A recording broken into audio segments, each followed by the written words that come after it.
It's time! Destination Quarantine Time!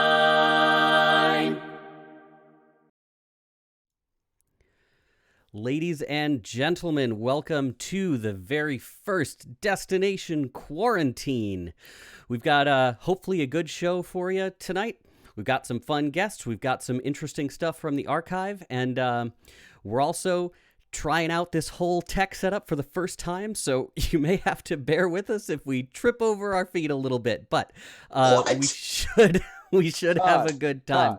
So for those of you who don't know us, we are the Destination Quartet. I am Steve Wolf. I am the tenor, and to my right is other way.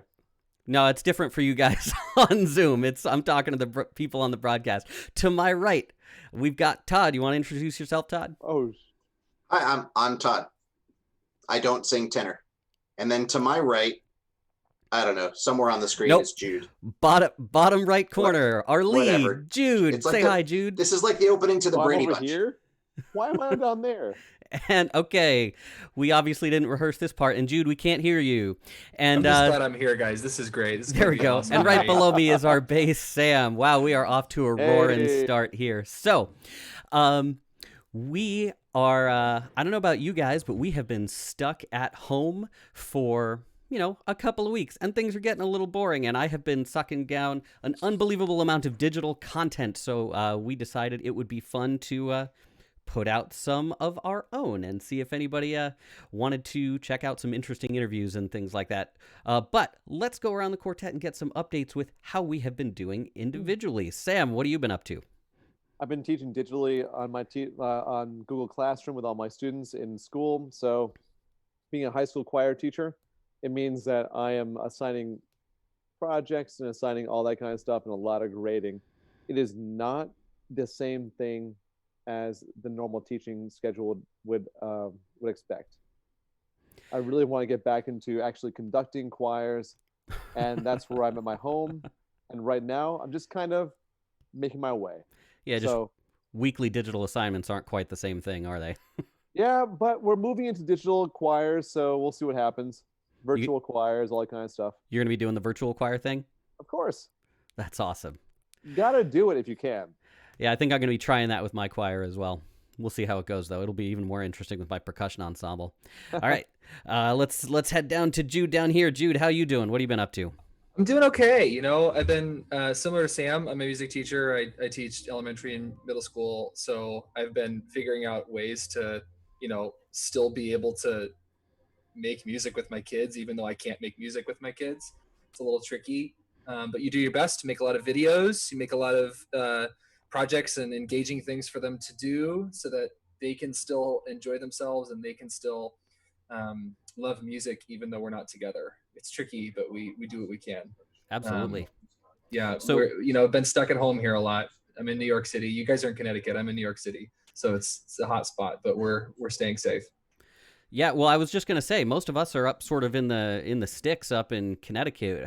You are sort of in the hotbed of everything down there. How's it going in New York? It's okay. It's a lot quieter. That's one thing. We just kind of keep to ourselves. We do what we do. We try not to go out. We go for groceries, but other than that, we're not venturing outdoors. We have to stay safe. I can imagine. All right. Last but not least, let's head over to the right. Todd. Is that me? I don't know what your right is. That is what you've been up to. Yeah, I mean, same thing. Trying to figure out a virtual world. Trying to keep my 7-year-old and 11-year-old from I don't know. I don't even know what to call it. Just trying to keep them stable through all of this and sort of. I don't know. This is weird. This is a wild time. My 2 barbershop choruses that I direct, trying to figure out how to do all that virtually, keep that community alive and be there for each other, and same as anyone. I believe it. How about you, Steve? How are things going for you? You had it right the first time. I'm to your left. There it is. That's me. Got You got to tune into the stream to see it. Yeah, for all of you watching on the stream, the Zoom meeting shows different for all of us, so they're not seeing what you're seeing.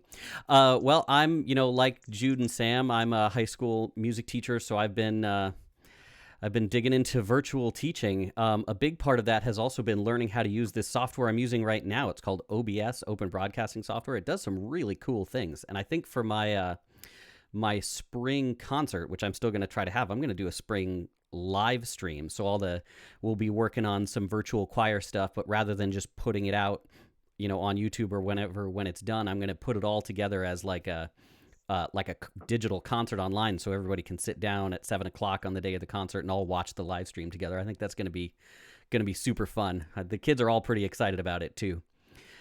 That said, I have also been working on this being at home all the time. We have a lot of time to, like Sam said, grade, but also work on some like digital projects that I've been trying to get around to. And one of them has been for this quartet. We are starting a new project that hopefully people will be pretty excited about. I know we are. We've sort of tried to tease it out with a couple of pictures, but we have fairly soon are going to be coming out with our first CD. Yay! It should be hopefully pretty cool. And right now, we are going to give you a little taste of that CD. You're going to get to hear one of the tracks right now. Gee, but it's great to be back home. Oh, it's great to be back home. Home is where I want to be. Home is where I want to be. I've been on the road so long, my friend. And if you came along, I knew you couldn't disagree. It's the same old story. It's the same old tune. Everywhere I go, oh, I get slandered. I get libeled. I hear words I never heard in the Bible. And I'm one step ahead of the shoe shine. I got 2 steps away from the county line. Just trying to keep my customers satisfied. Deputy Sheriff said to me, he said to me, tell me what you come here for, boy. You better get your bags and flee. better flee. You're in trouble, boy, and now you're headed into war. It's the same old story. It's the same old tune. Everywhere I go, oh, I get slandered. I get libeled. I hear words I never heard in the Bible. And I'm one step ahead of the shoe shine. 2 steps away from the county line. Just trying to keep my customers satisfied.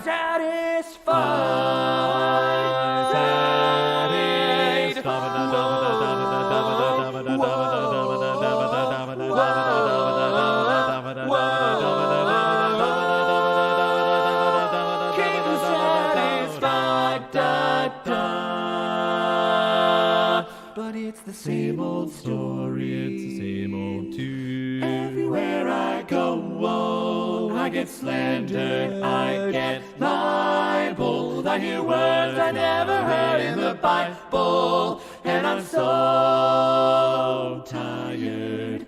I'm so tired.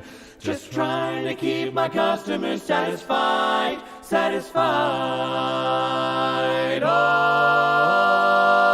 I'm so tired. One step from the shoe shine. Keep 'em satisfied. Satisfied. Oh, Satisfied. yeah.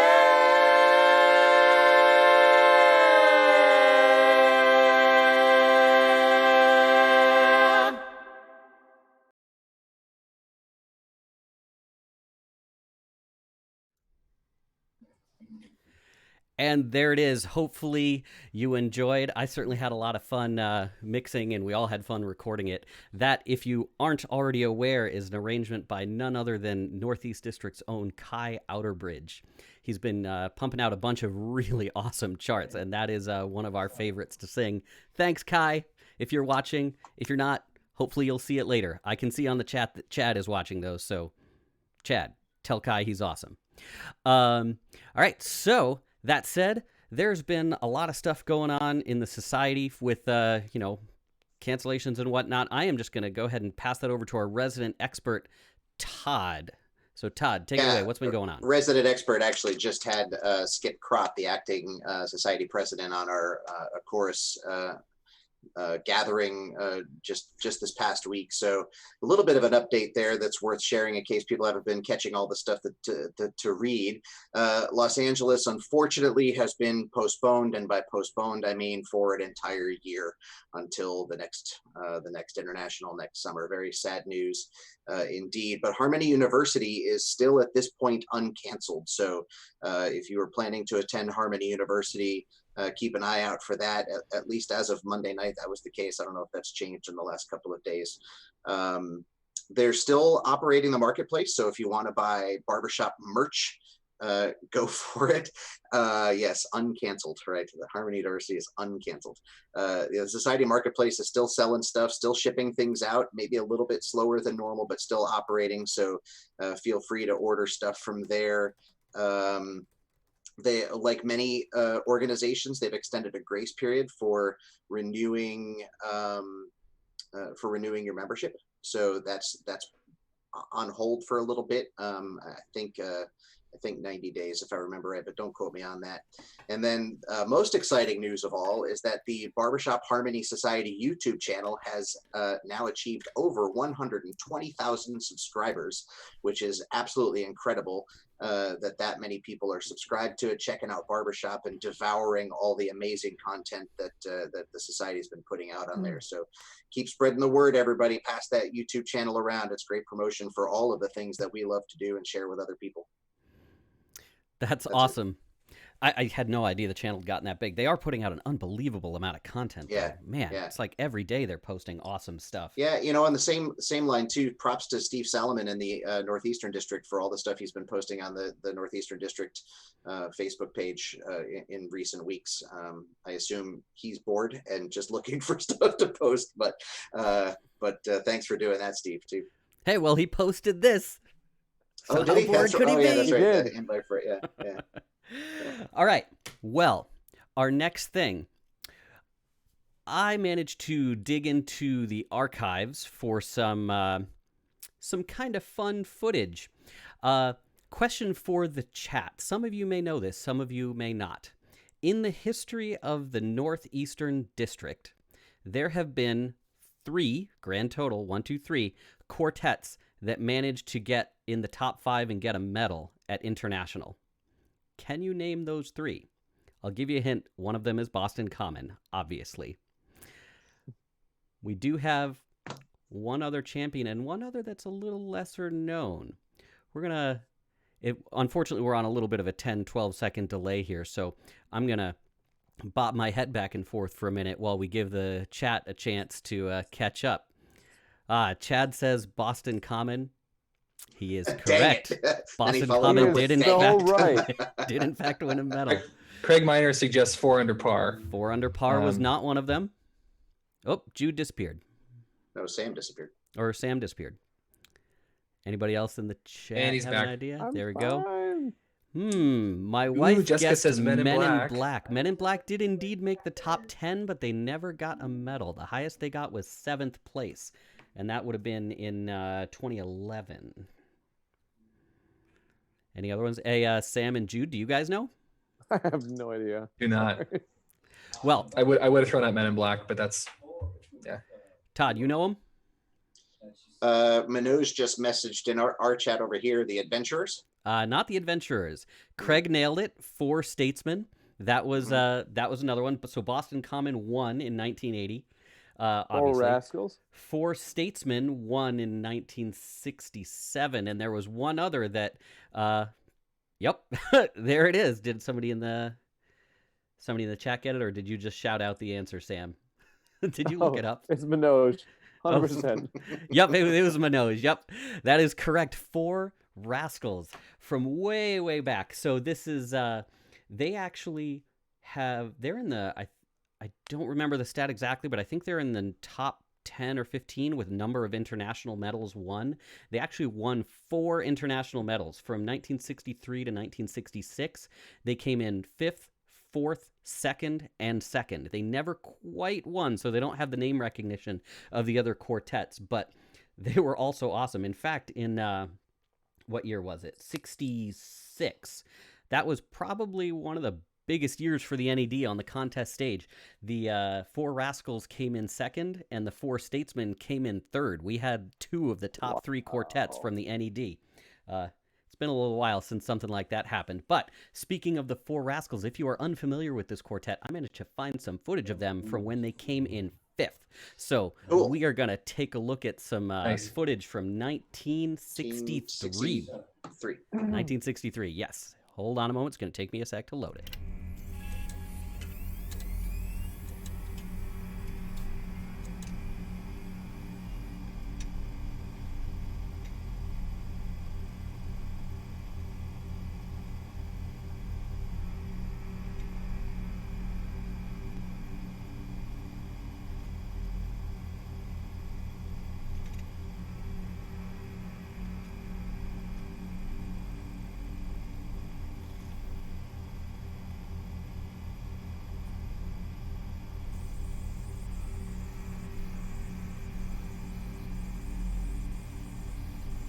Screen with audio, and here we go. From the Northeastern District, the Marblehead, Massachusetts chapter, ladies and gentlemen, the Four Rascals. Hopefully this is working and you guys are all seeing them. Whew. Look at those suits.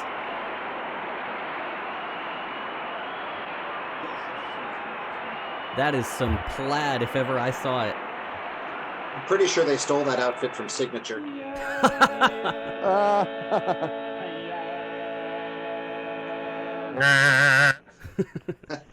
Yes, sir, that's my baby. No, sir, I don't mean maybe. Yes, Oh, sir, man. that's my baby. People are still singing this now. Good looker. Yes, sir, we've decided. No, ma'am, we can't hide it. Yes, sir. Yeah, I'm seeing black screen too. Invited now. By the way, by the way, by the Wow. way, by the way. 60 years ago, this still sounds outstanding. I'll say, here comes the bride. Yes, No chord worshipping at all going on there. None. I don't mean maybe. Yes, sir, that's my baby. Bum bum bum bum bum bum bum bum bum bum bum bum bum bum bum. Yes, sir, she's my honey. No, sir, I'll bet money. Yes, sir, that's my baby now. I'll stand and shout now. My favorite vowel is ah. My baby, she's my baby. No, no. There it is again. There you go. Oh, look at the pose. And there's the pose. Look at this. That's so cool. Man, it really hasn't changed much, has it? We're still doing the same thing. Yeah, life's the same since '63. Wow, look at that. Okay. So many traditions still that exist today that happened there in 1963. Indeed, man. I don't know if that's good or bad, but true anyway. Well, speaking of traditions that have stuck around since back then, one of them, I'm sure, has been tag singing. And we have a resident Northeast District tag expert that we're going to bring on here in just a moment. He asked us to introduce him with one of his favorite tags, so we are going to do that, and then we will be right back. I think, if I can figure out where to click. Here we go. 1, 2, 3. Stay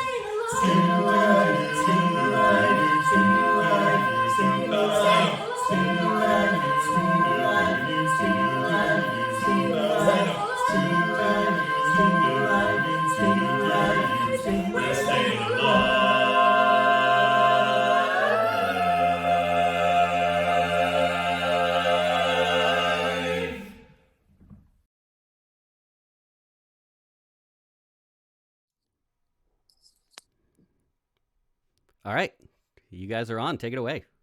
Hey, Minoj, how are you? Hey, Todd. Thanks I'm for good. thanks for jumping on here with Destination here tonight. I don't know how many people know you, but I'm hoping there's an opportunity here for more people to find out how interesting you are. I've come to know you the last few years more and more, and you continue to fascinate me the more I learn about you. So tell us a little bit about how you started in barbershop. Did it start with some sort of parental connection, or just found it? Nope. So I came to the U.S. in 1987, and I got hooked on a cappella, and then I moved up to Lowell, and then Lowell Gentlemen Songsters had a show, and I was hooked. And then they as usual they said, if you're interested, come and check us out next Tuesday, and they still meet on Tuesdays. You did, yeah. Yes. And when was that again? 89, 90. And you've been doing it ever since. Yeah. So one of the things that's really happened for you lately is you've become known for teaching tags, singing tags, and writing tags, and in many ways almost becoming synonymous in the Northeastern District with a lot of things, but in specific, it's either craft beer or tag singing, and you think of Minoj Padki either way. So yes, what are you drinking tonight, Minoj? So it's an oatmeal stout made by Medusa Brewing Company, which is like 3 miles from here. So yes, very nice. Go support your local brewers. That's right. They need your support. So how did you zero in on the tag singing thing specifically, and what parts of that have you enjoyed the most? Is it the writing, the singing, the teaching? Writing mostly, but the simple answer is ADD. If you have ADD, you can manage a tag. 15 seconds can hold your attention. Perfect. This sounds great for me. Yeah, I love that. Yeah, exactly. Yeah, you're right. And, it's a musical thought that you condense into 15 seconds. Yeah. It's like some people write poetry that is, a whole book of one long poem. Other people write sonnets, like 14 lines. Other people write haikus. And, we are all trying to touch that same transcendent thought.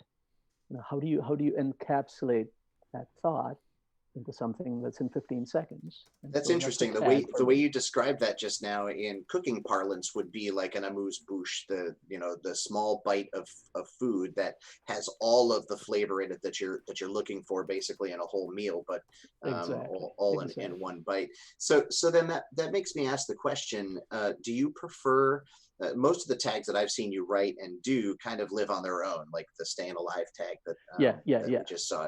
Do you prefer that where it stands on its own, or do you like it better where it's encapsulating the song we just heard and really helping finalize a song? I mean, Staying Alive happens to be the actual tag of my actual arrangement. Oh, okay, great. I didn't know that. Yeah, it's if you want to buy it, you can go to sheetmusicplus.com and buy it. Yeah, you have a Facebook page for your arrangements too, right? That is true. Yeah. And there's a link there also. But so do you prefer the tag on its own or as a piece of a larger work? I typically, as going with the haiku analogy, I like the standalone. It's like a musical thought, and it's complete in itself. Like one of the tags we'll talk about, and one tag we can end with. They are basically just so what is a haiku?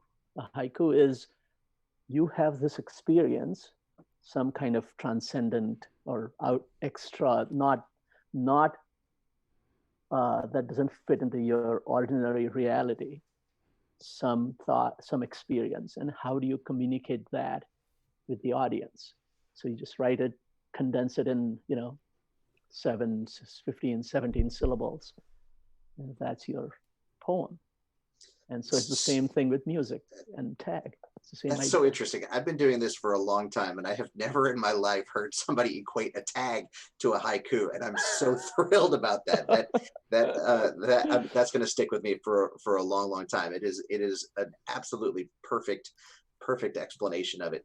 So Manoj, I've heard an honorific applied to you recently of tag master, and I love this. I love this. I mean, there's so many more dubious ways that people could relate to each other. But what does being tag master mean to you? What does the fact that people are calling you that mean to you? I mean, is it new for you? Has it always been that way?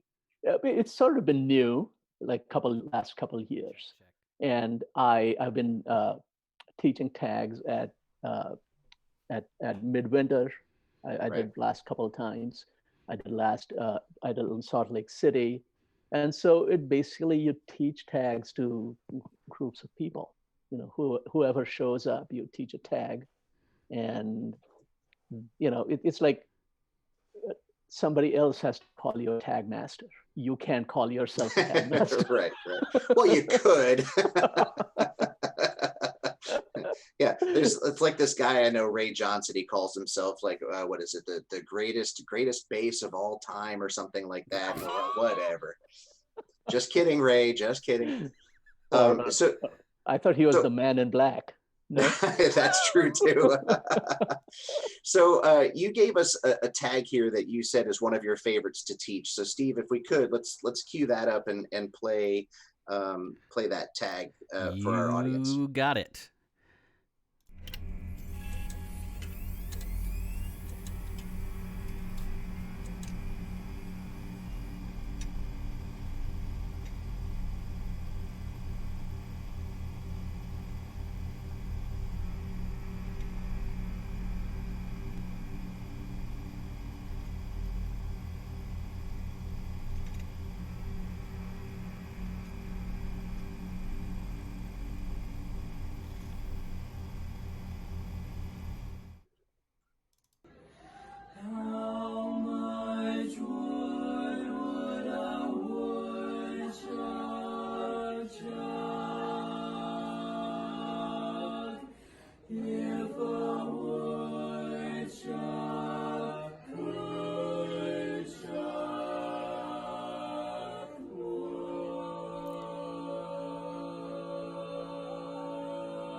Cool.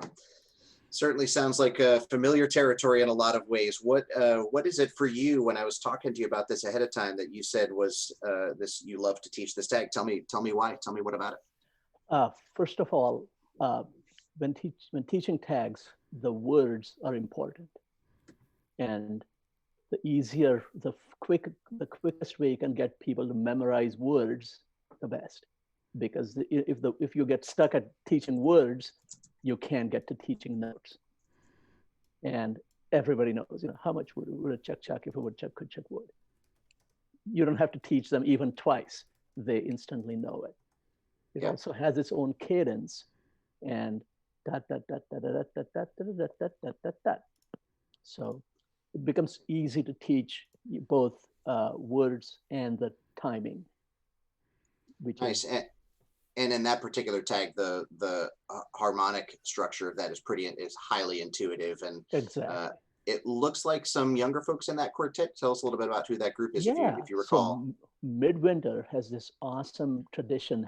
Has become an awesome tradition of youth choruses and quartets. And this was a quartet from Nashville, mixed quartet, and they just sounded so awesome. When they competed. I think they came in second or third. It's called 3 and 1 or 3 in 1. And these are high school kids, and you know, really good singers. And so, you know, we were hanging out at probably close to midnight one of the nights, and you know, I taught them the tag, and we had a good time. So, you know, it's so words like that, kids can get involved also, you know, kids can get engaged also. And probably better to teach them a tag than about craft beer. That is coming, actually, I hope. No. So Manoj, one of the things that you've said recently, and this is going to be a little bit of a controversial question here, and I'm really looking forward to hearing more about this. You said it, and I was fascinated by it, and I couldn't wait to circle back and talk to you about it. So what you said was that there are two types of singing or performing. One, they're singing or performing for others, and two, they're singing as a participatory activity where the goal is to sing in a group just for the enjoyment of it. So essentially, it's if a tree falls in the wood and no one is around to hear it, right? It's that adage. Are we performing for others, or are we performing for ourselves? I have an opinion. I'm sure everybody does hearing that, but tell me a little bit more about your thoughts on that. So what made me think of that was, let's say we think of a Shakespearean play from, so many centuries ago. Whose play is it? It continues to be Shakespeare's play, isn't it? Even Yes. if you may play a part of that, you may play a part in the production of it. Now, when you take a chart from, let's say, Arundel, what are you doing? You are basically, Arundel is the Shakespeare for barbershop. In the sense of, he gives you a piece of music that he wrote down. These are his musical thoughts, right? They are not necessarily your musical thoughts. They are Arundel's musical thoughts. True. That's how he hears it. And what you're doing is basically like you would play a part in a Shakespearean play. You would sing those notes at that time, So it's like, I was wondering, whose music are you actually making? And you actually, all as in, if 100% of your time you're singing music that's handed to you by somebody else, what are you are more akin to a player, reciting lines and acting in a play, than you are, let's say, a jazz improviser who knows what the chord structure is, what's leading into what, but he's basically making up his own stuff. I'm with you. Where does the audience versus non-audience factor in for you, though? So that was one thought. So second thought is this audience versus, what I find is, when I make just music for myself or with a group of people, when I'm not concerned about performing for somebody out there, but just making music with my group of whichever group I happen to be in, it's a different kind of energy. It's more of just getting into that sensory envelope of fitting, having a ball without worrying about, focusing here and, having that emotion on my whatever that detracts from making music. I am just grooving to my own, that feeling of being inside that sound. So to me, it's a different kind of energy. So I hear you. I agree. And my personal opinion is, if I had to, I don't think I could choose between creating music for myself and my group and just within my own group, or performing it. To me, they feel like they're both equally important. And I'm not sure if that's where you were at with that. But to your point about like an Arundel arrangement, if there's a really great arrangement that I love to sing, there is absolute joy in being able to create that, whether there's an audience or not, because of the greatness that was already put on page by an arranger, or in the analogy you used, by Shakespeare. Right. I mean, but it's like saying, I love acting in a Shakespeare play. And that's obviously true, which is why he has survived for, 400 years. But that doesn't, that's a different energy from doing improv. Improv is a completely different thing. You have no control. So again, and the second thing is it's about process versus product. When Yes. you're performing for other people, you're more focused on product. You want to sound tight, you want to sound this, it needs to be in this particular box. It just needs to begin at the same time, and at the same time, all those kind of things, because you're more concerned about the product and not the process of making music. And so, whereas if you ask a jazz musician, they will basically say, oh, it's all about the process. The product happens sometimes when you're improvising, sometimes it doesn't work out. Who cares? But if you get too focused on product, you get in a box. Yeah, I'm with you. I mean, in many different roles, I've been teaching, mentoring music on some level or another for pretty much forever. And there's always the saying of it's not about the destination, it's about the journey, which is a phrase that our quartet particularly has fun with, because for us it really is always about the destination. But yeah, I mean, I think the process is critical for the performer, but I also think that it's really important to be able to share that with others in a performance, which is why for me it's the 50-50 balance. I think both are important, and both of those parties have to enjoy it. Yes, yeah. So I tried this with one of my choruses. I run a seniors chorus. Now the median age has to be 70 plus. So they haven't had a lot of singing in the last probably 15, 20, 30 years of their lives, which is sad.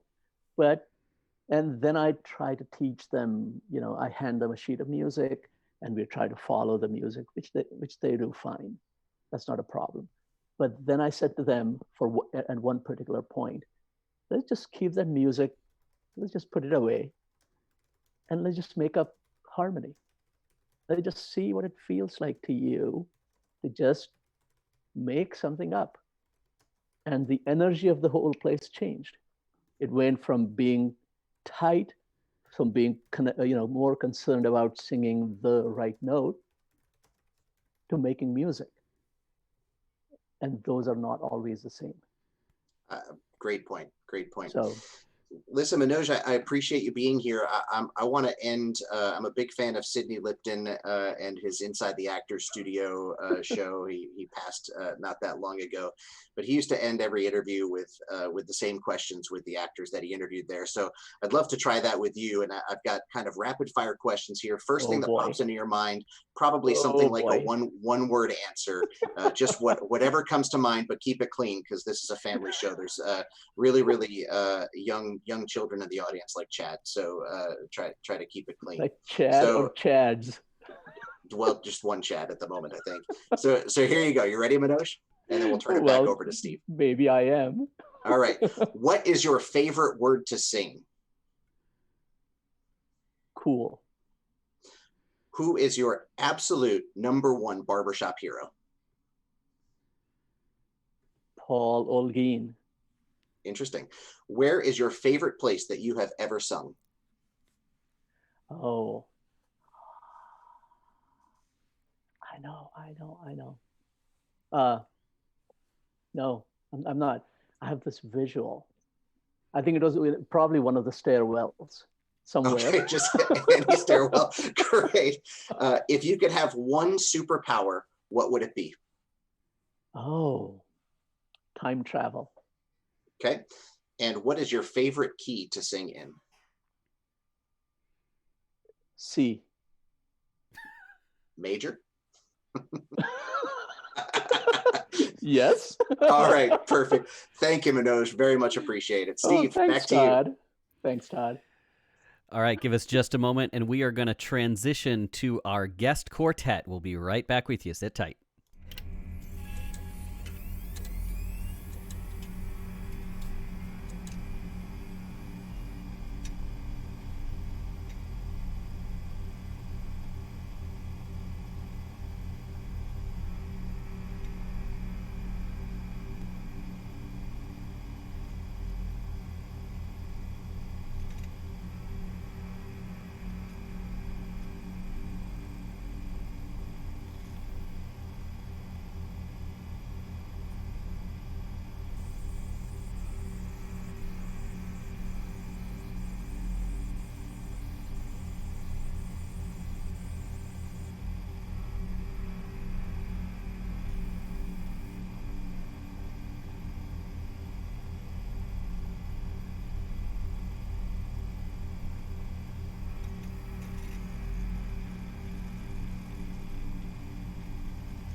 Hey guys, how are we doing? This is Linda, Todd, no, not Todd, Todd's gone. Linda, Sarah, Anand, and Ray of Neapolitan Quartet are here. This is Hello. fantastic. This is wonderful.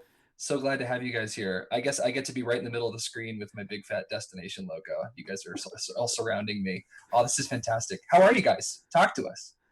Great. This is so cool. What an honor. Good. Yeah. Yeah, this is fun.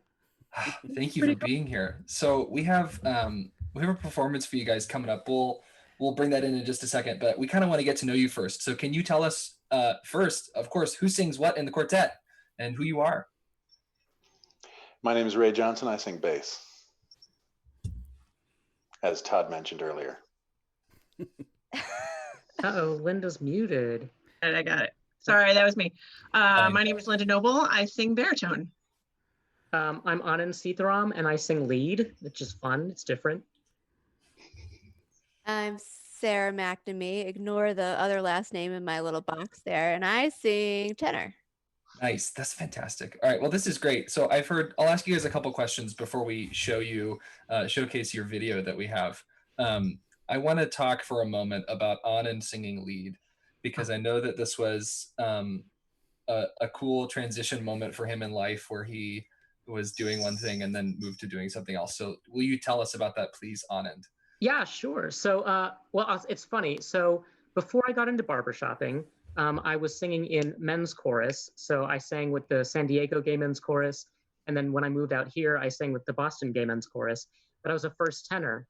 And so that was my entire choral experience. I never did it in high school or anything like that. So I get to my first barbershop rehearsal with Vocal Revolution out in Concord, Lexington, I guess. And they said, well, what part do you want to sing? And I said, well, I don't really know how barbershop works. I sing first tenor. So it's the high notes and the melody. And they said, well, in barbershop, you're going to get to do one of those two things. So which one do you prefer? And I said, well, I guess I'll do melody because I feel like that'll be the easiest part. So they hand me a guest book, and I'm the first half of my first rehearsal. I am struggling. I learned about myself that I don't know where the melody of these songs is. Like my ear went right to the highest notes. So at the break, I said, is it okay if I sing tenor instead? They're like, yes, please. We would love to have a new tenor. Of so course. I was doing that, really enjoying it. And I was in a quartet, Sector 10, wanted to make sure I shouted out that one. I was singing tenor in that one, and it was great, but the one thing is I wanted to act a little bit more, you know? Yeah. I feel like the tenor's kind of stuck on the side sometimes. Maybe different quartets do it differently, but that's kind of how we were. So then one day Ray comes to me and says, I want to start a mixed quartet. We want you to sing lead. And, that was going to be a new thing for me, but I'm really loving getting to act. So Nice. It's fun. Nice. That's fantastic. So let me jump to another member of the quartet. Sarah, I probably know you the least of the members of this quartet, so I would love to get to know you more. Could you tell us about your experience singing tenor with Neapolitan and other experience with barbershop that you have before that? Sure. So I am a classically trained soprano. That was my musical history before barbershop. So singing in barbershop was a whole new thing for me, and I've been in barbershop for about 5 years now. Being a soprano, singing, sorry, I'm getting so much feedback on my mic. It's driving me bananas. Let me turn my volume down. Singing tenor in a mixed quartet has been a whole new experience for me because I had never before had to navigate my break when I sang as a soprano. So I've discovered what mixed voice means and learned how to navigate transitioning between chest and head voice, and that's been really new. But one thing I really love about singing tenor with this quartet is that I never have to worry about my volume, and that's as a lady tenor, sometimes we're told to be seen and not heard, but Sure. in Neapolitan I can let it rip and sing as loud as I want to. Nice. That's fantastic. Thank you. Thank you so much, Sarah. I love this for getting to know people. All right, Ray Johnson, I want to know about you. No, you don't. All right. Well, we're moving on. Linda Noble, here we go. All right, Ray, take a second. Tell us about you. Tell us about your beard status right now.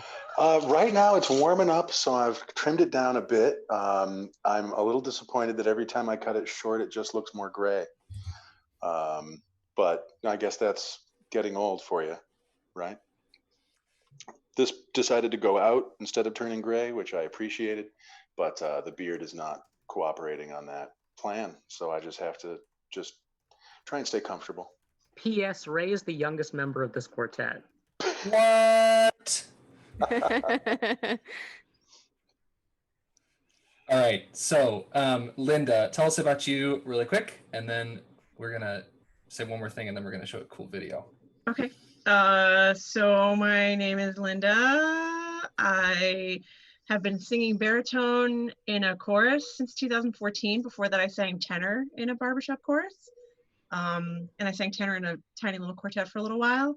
I am a barber brat, as we call our people who are born into barbershop. My parents, Tom and June, are barbershoppers and met barbershopping, which is super barbershop nerd story. My mom and her best friend joined a chorus that my dad was directing. And so they met and fell in love and got married and had babies, and I'm one of those babies. And I've been around barbershop all my life. My dad was, they live in New York. And so I was around the Westchester chapter growing up. So people I've known all my life are Joe Hunter, Steve Delahanty. I knew Roger Payne my whole life. I knew Four Under Par. So people like that I've known literally my whole life. And so I was around it my whole life. And I actually didn't join Harmony Incorporated until 2010. I didn't start barbershopping in my adult life until 2010. Wow. Yeah. I was doing my own thing for a while. That's cool. It's like you have the nature side and the nurture side in your barbershop experience. It's pretty cool. It doesn't suck. That's great. All right. So before we get this video going, do you guys have any things you would love to say about your experiences singing in a mixed quartet? Because you all have obviously experience. You all have plenty of musical experience, barbershop experience, and otherwise. But how has it been singing in a mixed group? I like it a lot. It's been a different kind of experience for me. I've been in the men's side for quite a long time now, and I knew that mixed was a thing.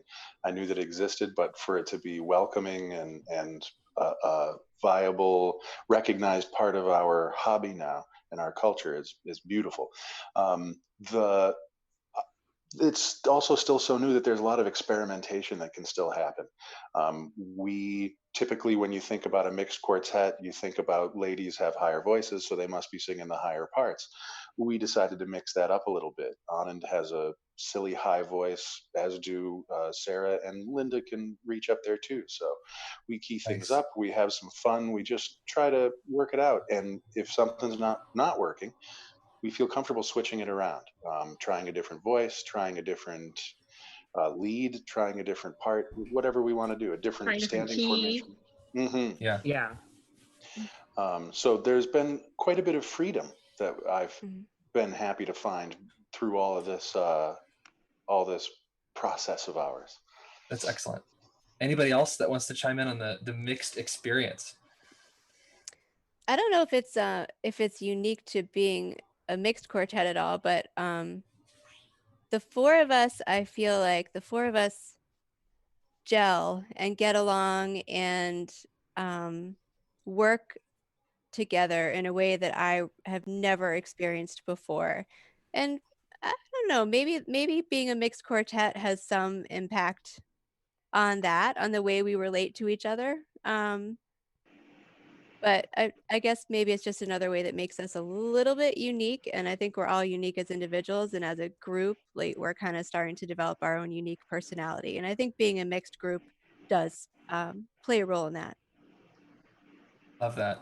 I love that. Well, let's show a video. Jude, So before we do, can I just ask a little more question into this, just probing? Please. So as a director of high school choir who often incorporates barbershop into what I do, because it teaches so many good skills, all of us barbershoppers know that, the the rep selection is often really challenging because of the ranges involved, as I'm sure anybody who's ever been part of a mixed quartet can say. You guys seem to be fairly well set in people with fairly huge ranges, so it may not be as difficult for you guys as it is for some. But I know we've got some people in the chat that are very involved in mixed groups, and there's probably some people that are going to watch this later that are as well. Do you have any particular words of advice for picking rep that works for that mixed range? Like, I mean, do you always have a guy singing the lead? Do you switch it around? So, like, I mean, what do you find yourself doing to pick charts in a way that is different than you would for just an all girls or an all guys group? I often see people, you know, with questions like these, and I feel like a lot of mixed groups do a lot of time thinking and wondering how to pick rep, and can they do women's arrangements or men's arrangements.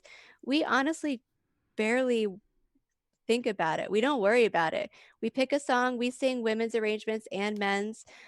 Usually we end up kind of playing around with key. We might raise or lower something a bit. We haven't found that we have to look for anything in particular in an arrangement in order for it to work for us.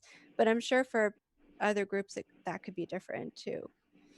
Yeah, I think the way that we've done it is we have a running list of songs that we are interested in, that each of us have put on a list, and like, I'm interested in maybe singing this, and we run it by our whole group and kind of take votes on, yeah, I'd like to sing that, or I'm not really feeling that, and then we try and get our hands on an arrangement. And I mean, that sounds pretty similar to, you know, what most of us quartets do. It's interesting. Yeah, I would have thought there'd be another layer of complication. It sounds like you're saying there's not. There doesn't have to be. There doesn't have to be, for sure. Like, I think that it'd be cool if we could get a mixed arrangement written for us. I think that's an eventual goal. Yeah. Drop it in the chat. Drop it in the chat, everybody. Right. You hear that, Minoj? In fact, I don't think it's harder. I think it's easier to find something you want to do, because I think as a mixed group, we are even more open to doing a traditionally women's arrangement or men's arrangement. So far, we haven't changed genders of words yet, have we, in a song? I don't think we have, right? But I think we may have neutralized a word, you know, the gender of a word at some point, but that might be it, if anything.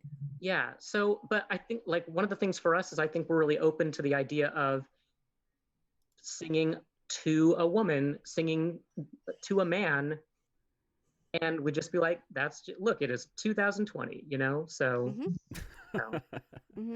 Well, the thing that really kind of makes it as easy as it is, the extra layer that I think this quartet has that some ensembles are missing, is our identity. We have a strong sense of who we want to be and who we are, and that has made a lot of things click very quickly for us. I can imagine. Well, tell you what, let's take a look at just who that is, because I got to see this video earlier and it sounded pretty cool. Ladies and gentlemen, you're going to get to hear a song from the very quartet that you just got to hear talk about themselves, and this was the worst segue ever. So here we go. I'm going to load it up. Just a moment.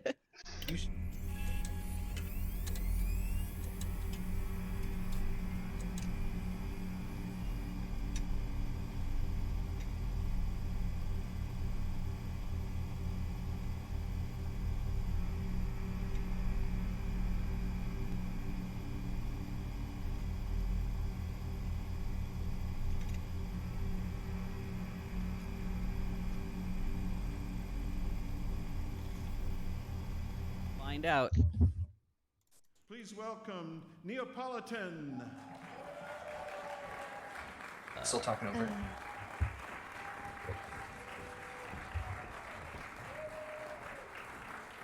We can speak over this too, guys.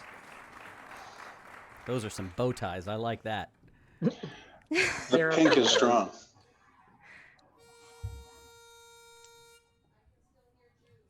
One, two, three.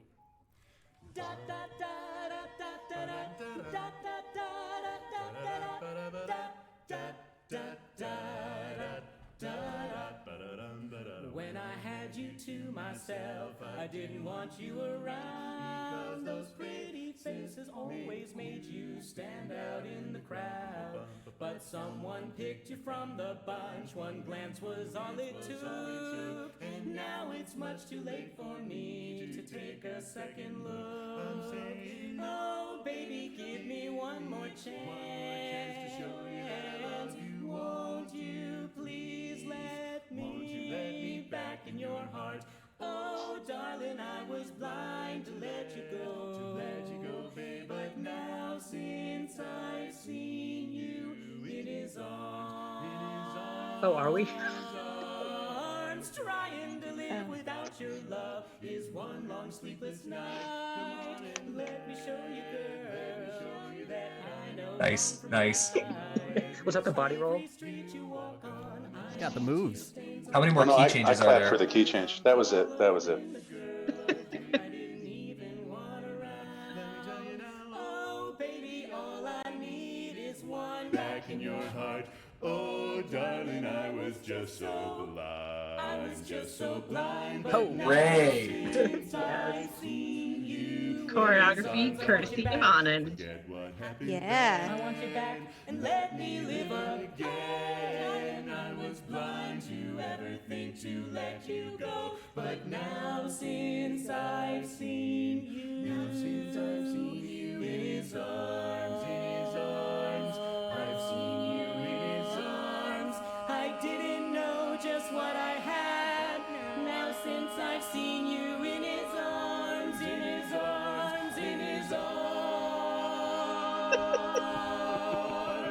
I want you back. There you go.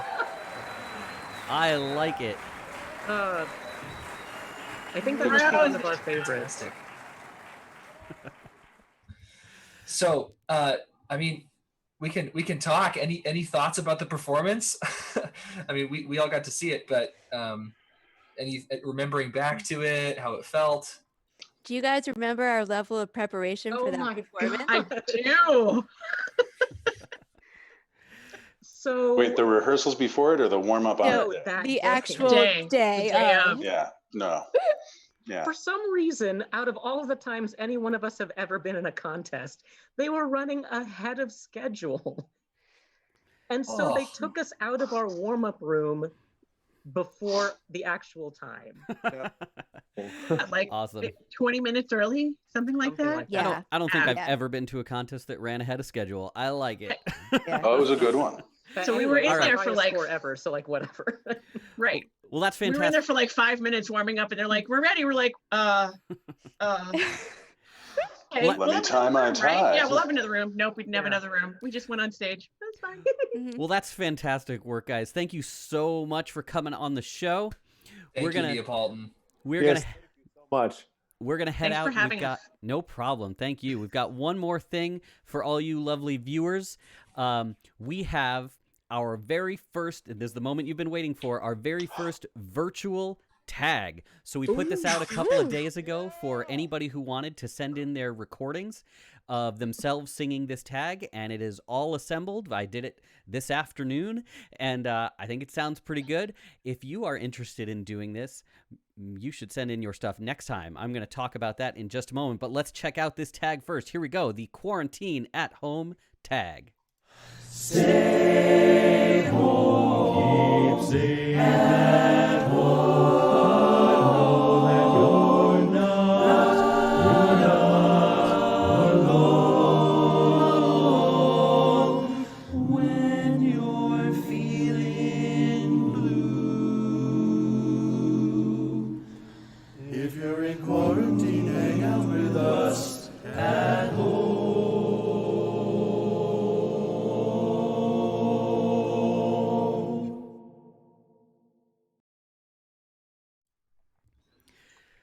All right, I think that's going to do it for us for tonight. It's been fun. This has been a learning experience. I know some things I need to do a little different with the tech next time.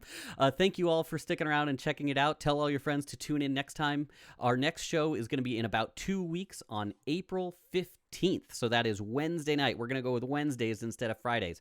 We've got some very cool guests already lined up. It's It's going to be a really cool show. And if you enjoyed that tag, there will be another one posted in the next week or so that you can get in on this yourself. We had, about 16 people involved in that one. Let's see if we can double that for next time. See if you can get the word out to everybody. Thank you so much for joining us online. Have a great evening, and keep the whole world singing. Oh. Bye, everybody. Coming in.